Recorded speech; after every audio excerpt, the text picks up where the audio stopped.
Qui nous séparera de l'amour du Christ?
La femme oublie-t-elle son nourrisson?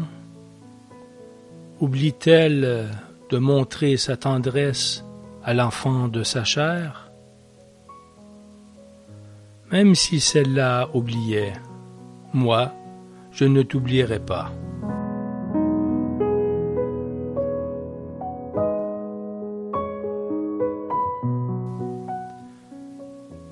Le Seigneur est ton gardien. Le Seigneur est ton ombrage. Il est à ta droite. De jour, le soleil ne te frappera pas, ni la lune pendant la nuit. Le Seigneur te gardera de tout mal, il gardera ta vie. Le Seigneur gardera tes allées et venues, dès maintenant et pour toujours.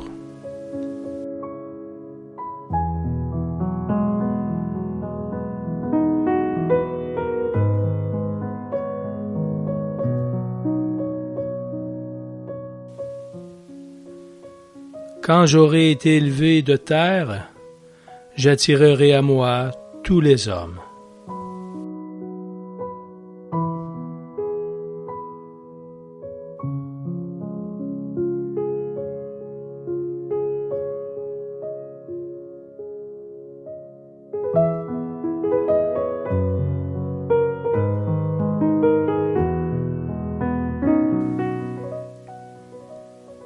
Avec le Christ, je suis un crucifié. Je vis, mais ce n'est plus moi, c'est Christ qui vit en moi. Car ma vie présente, dans la chair, je la vis dans la foi au Fils de Dieu, qui m'a aimé et s'est livré pour moi.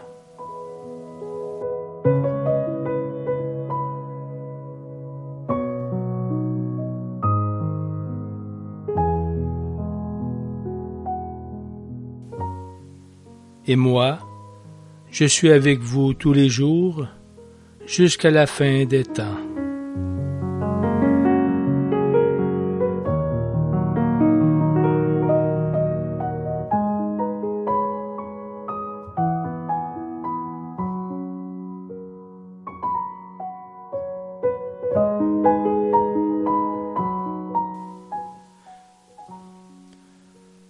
Tard, je t'ai aimé. Beauté si ancienne et si nouvelle, tard, je t'ai aimé. Et voilà, tu étais à l'intérieur de moi. Et moi, c'est dehors que je te cherchais.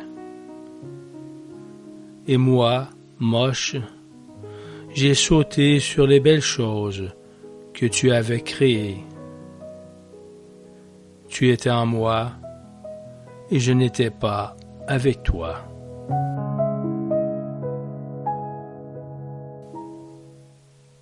Voyez en Jésus-Christ un père, un frère, un maître, un conjoint, et traitez avec lui selon ses différentes qualités, et lui-même vous fera comprendre laquelle il aime le plus et laquelle vous devez choisir.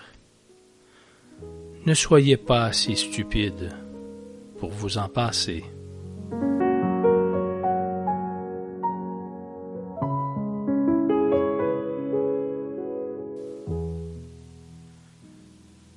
Au paradis, nous nous repentirons d'une seule chose, ne pas avoir aimé comme le Christ nous a aimés.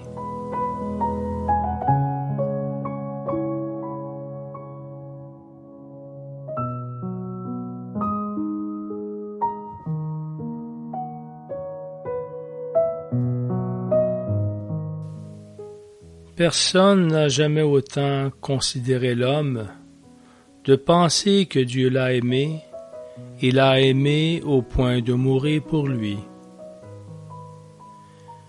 Mais plus que de penser à l'humanisme chrétien, j'aime penser que Jésus, Dieu, est mort pour moi. Comment ne pas être heureux? Comment ne pas jouir en lui de la vie? Comment ne pas lui offrir nos peines? Si Jésus est mort pour moi, il pense toujours à moi. Il m'aime toujours. Et moi, je dois toujours penser à lui. Je dois toujours l'aimer.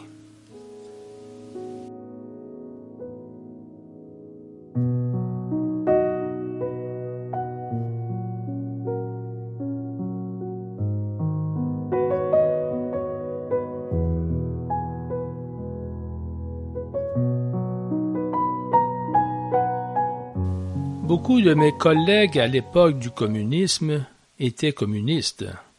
Ils disaient qu'ils étaient athées. Maintenant, nous sommes tous âgés, et je savais que l'un d'entre eux était à l'hôpital. J'avais des doutes quant à l'opportunité de lui rendre visite, car, sachant que j'étais croyant, il m'avait reproché de me mettre sous un mauvais jour aux yeux de tous mes collègues. Un jour, j'ai pris courage. Je suis allé lui rendre visite. Cet homme hautain et confiant était recroquevillé comme un enfant sans défense.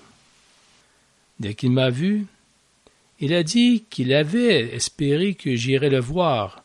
Il m'a dit, « Pardonne-moi si je t'ai fait du mal, mais nous étions ivres d'idéologie, de haine de classe.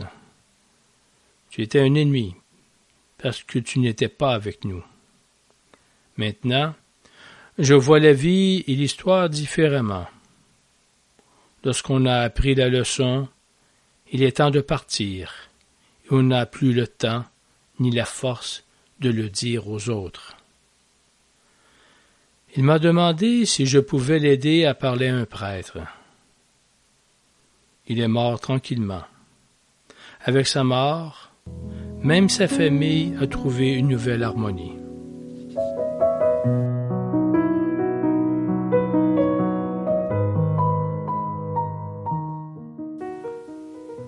Rien, ni personne ne pourra jamais nous séparer de l'amour du Christ. nous pouvons, si nous le voulons, nous fermer à son amour.